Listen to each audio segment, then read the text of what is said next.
Hi guys, welcome back to another video of economics on your tips. आज की इस video के अंदर हम इकोनॉमिक्स के सिलेबस का कंप्लीट ब्रेकडाउन करने वाले हैं। जो भी बच्चे भी क्लास 12th में आए हैं उनको ये समझना बहुत जरूरी है कि इकोनॉमिक्स के अंदर क्या आने वाला है, यानी कि कौन सी बुक आने वाली है और उस बुक में के अंदर कौन से चैप्टर्स हैं और हर चैप्टर को कितनी इंपॉर्टेंस प्रोवाइड करानी है, कितनी यूनिट्स होती हैं, और अगर हम यूनिट के बारे में बात करें तो कितना न्यूमेरिकल और कितना थ्योरेटिकल पार्ट है, क्योंकि शुरुआत करने से पहले जान लेना बहुत जरूरी होता है, क्योंकि आधे रास्ते चलने के बाद पता चले कि अगर रास्ता ही गलत है तो मामला बिगड़ जाता है। तो चलिए शुरू करते हैं और आज इकोनॉमिक्स के सिलेबस को कंप्लीटली ब्रेक डाउन कर देंगे और उसके बाद पढ़ाई स्टार्ट कर देंगे। तो बेटा जी, इकोनॉमिक्स जो है ना कक्षा 12वीं की, वो टोटली उसका जो पेपर होता है जो आपको करना है वो है 80 मार्क्स का पेपर, ठीक है।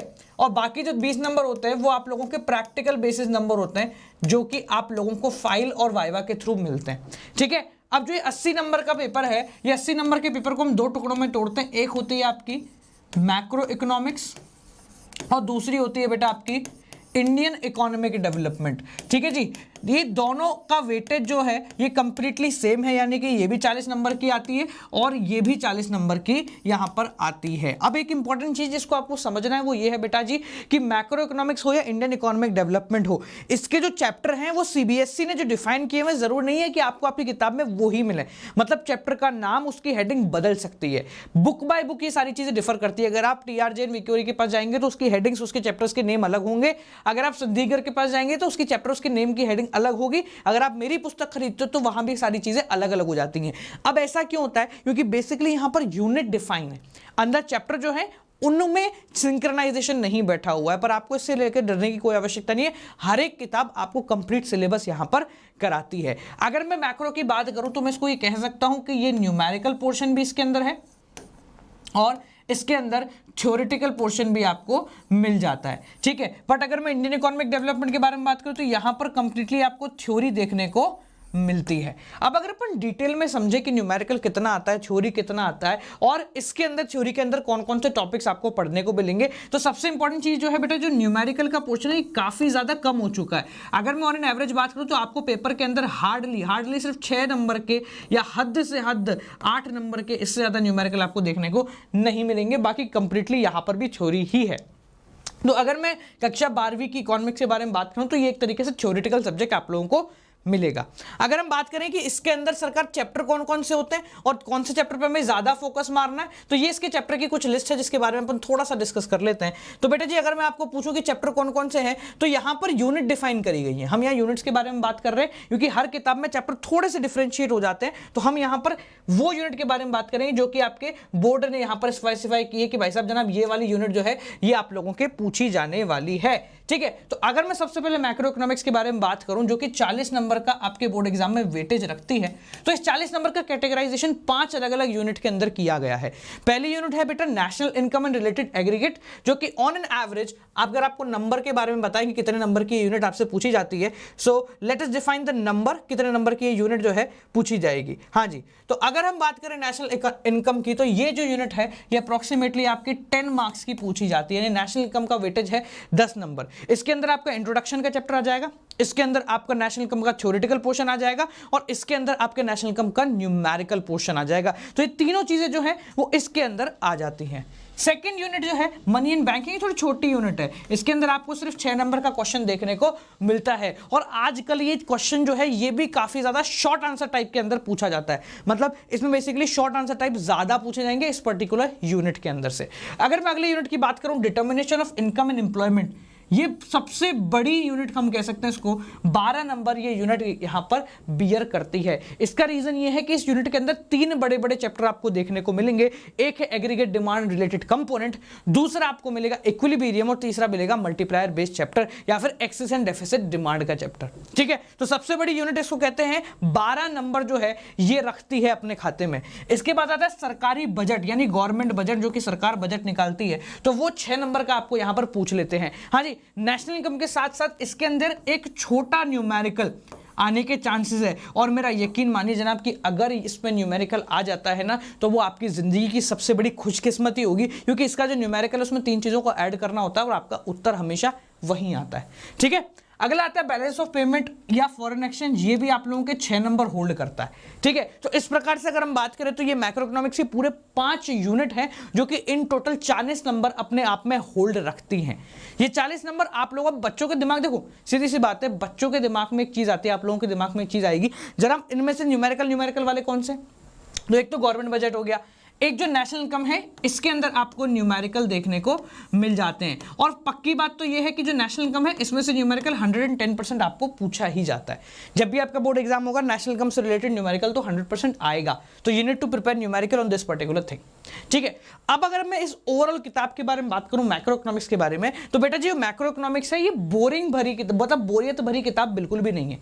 ठीक है, आपको ऐसा लग रहा होगा कि यार पूरा का पूरा थ्योरी हो गया, तो पर ऐसा नहीं है, ये कंप्लीटली आपको इकोनॉमी के अंदर लेके जाएगा, समझाएगा कि भारत जो है वो किस प्रकार से ऑपरेट होता है, भारत जो है वो किस प्रकार से चलता है, सरकार का बजट क्या बनाया जाता है, क्यों बनाया जाता है, उसका मोटिव क्या है, और आपके फॉरेन एक्सचेंज यानी कि जिन लोगों को इंटरेस्ट है ना कि रुपीस और डॉलर के बीच में कैसे फ्लक्चुएशन चलता है, कब रुपीस बढ़ेगा, कब डॉलर बढ़ेगा, जिन भी लोगों को इस चीज से रिलेटेड थोड़ा बहुत भी फैसिनेशन है, उन लोगों को मैक्रो इकोनॉमिक्स में बहुत ज्यादा मजे आने वाले हैं, ये 100% गारंटी मैं यहां पर देता हूं।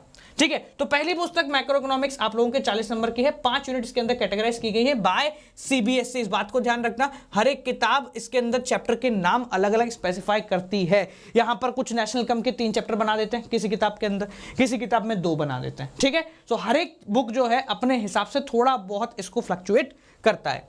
अगर मैं इसके बाद बात करूं इंडियन इकोनॉमी की, तो इंडियन इकोनॉमी जो है इसके अंदर ऑन एंड ऑन सीबीएसई ने 3 यूनिट कैटेगराइज कर रखी हैं। ठीक है, पर ये 3 यूनिट का मतलब ये मत समझना कि इसके अंदर 3 चैप्टर है। पहली यूनिट है डेवलपमेंट एक्सपीरियंस, यानी भारत ने 1947 से लेकर 1990 तक भारत की क्या हाल रही, और 1991 इकोनॉमिक रिफॉर्म जो 1991 की न्यू इकोनॉमिक पॉलिसी आई थी ना, उसमें क्या हुआ। तो ये चैप्टर क्योंकि बहुत बड़ा है इसलिए इसको 12 नंबर की होल्डिंग प्रोवाइड करी जाती है, इस पूरी यूनिट को 12 नंबर की होल्डिंग प्रोवाइड की जाती है। अगर आप मेरी पुस्तक लेते हो इंडियन इकोनॉमिक डेवलपमेंट की, तो आपको इस पर्टिकुलर चीज से रिलेटेड 3 चैप्टर आपको देखने को मिलेंगे, यानी इस यूनिट में 3 चैप्टर मिलेंगे। अगर आप टीआर जन वीके और लेते हो तो प्रोबेबली 6 चैप्टर है जो कि आपको इस पर्टिकुलर यूनिट के देखने को मिलेंगे। हर किताब में चैप्टर डिफाइन अलग अलग है, मोटिव यही है। समझ में आ रही मेरी बात? मेरी पुस्तक में 3 चैप्टर के अंदर मैंने इसको सिंक्रोनाइज किया हुआ है। टीआर जन वीके में करीब 6 चैप्टर है जिसमें इसको सिंक्रोनाइज किया हुआ है। इसके बाद जो अगली यूनिट आती है वो इंडियन इकोनॉमिक डेवलपमेंट की सबसे बड़ी यूनिट है, जो कि होल्ड करती है अपने आप में करीब 22 नंबर। कितने नंबर होल्ड करती है बेटा? अपने आप में करीब 22 नंबर ये चैप्टर या बोले ये यूनिट होल्ड करती है। इसके अंदर आपको जो चैप्टर देखने को मिलेंगे उसमें आएगा poverty, infrastructure, human capital development, rural development. ठीक है, तो इस तरीके के जो करंट चैलेंजेस हैं हमारी इंडियन इकोनॉमी के, उनसे रिलेटेड ये पूरी की पूरी आएगी आपकी यूनिट। अब इसमें अगर मैं मेरी पुस्तक की बात करूं तो ऑन एन एवरेज मैंने इसमें 4 से 5 चैप्टर दे रखे हैं। अगर आप टीआर जन वीके पकड़ोगे तो सिर्फ 7 चैप्टर इस पर्टिकुलर यूनिट से रिलेटेड आपको मिल जाएंगे। Development experience of India with Pakistan and China, ये एक लौता चैप्टर है जो कि काफी अच्छे नंबर होल्ड करता है, क्योंकि एक ही चैप्टर है फिर भी ये 6 नंबर होल्ड करता है। बहुत बड़ी बात है कि सिंगल चैप्टर अगर 6 नंबर होल्ड कर रहा है, इसका मतलब है कि उस चैप्टर से रिलेटेड चीजें बहुत इंपॉर्टेंट है। और आपको एक बात बता दो कि ये आपका थोड़ा सा डेटा बेस्ड कॉन्सेप्ट बनता है। कौन सा बेटा? डेटा बेस्ड कॉन्सेप्ट बनता है। इंडियन इकोनॉमिक डेवलपमेंट में सबसे बड़ी प्रॉब्लम आती है वो आती है डेटा बेस्ड प्रॉब्लम। कौन सी प्रॉब्लम?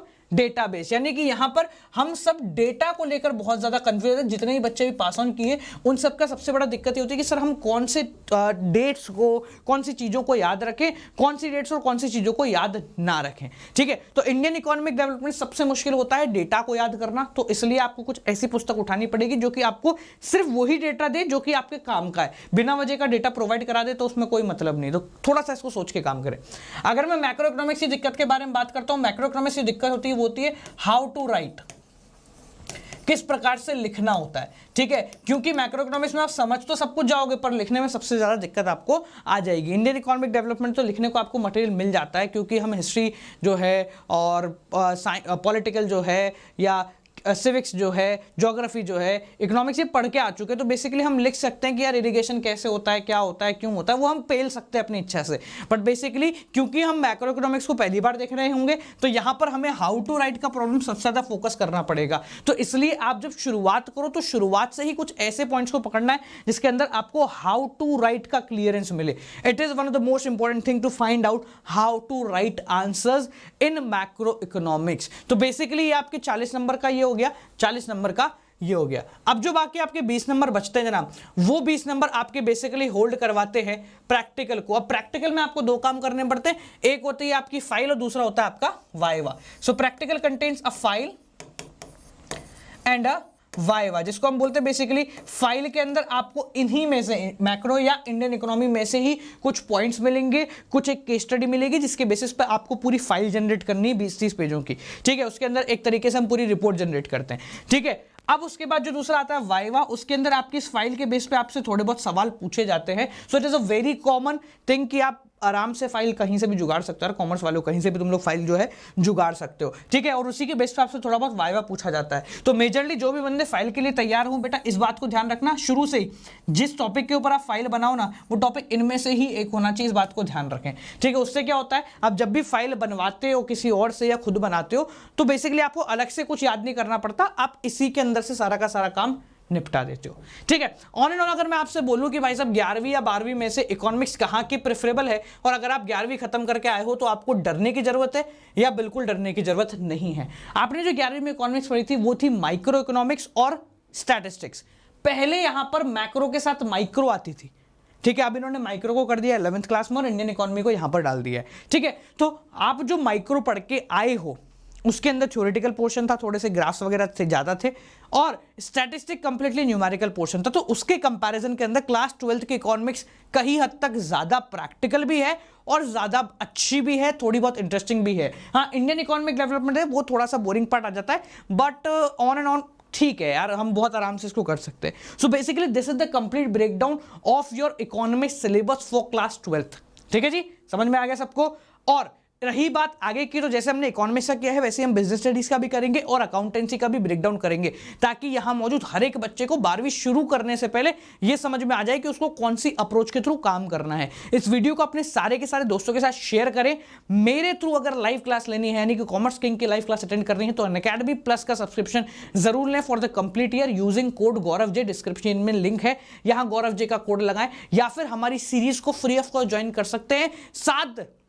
7 जून से सीरीज शुरू हो चुकी है, ब्रह्मास्त्र सीरीज है, इकोनॉमिक्स टिप्स और अकाउंट्स अड्डा के ऊपर free of cost live education आप लोगों को प्रोवाइड करा रहे हैं। आपसे मिलते बेटा जी अगली वीडियो के साथ, जिसको सब्सक्रिप्शन लेना है कोड यहां मेंशन है, 10% ऑफ मिलेगा, और दुनिया की सबसे बड़ी commerce army, no doubt army में आपको एंट्री मिलेगी, जहां मैं आपको हैंड होल्डिंग सपोर्ट प्रोवाइड कराता हूं कि आप लोग कहीं गिरो नहीं और आपकी लाइफ में आपको कोई प्रॉब्लम ना हो। मिलते हैं अगली वीडियो के साथ, जिसके अंदर बिजनेस स्टडीज या अकाउंटेंसी का ऐसा ही कुछ ब्रेकडाउन हम कर रहे होंगे और आपकी सारी प्रॉब्लम परेशानियों को दूर कर रहे होंगे। Till then guys keep on watching, good night, bye bye, नमस्कार।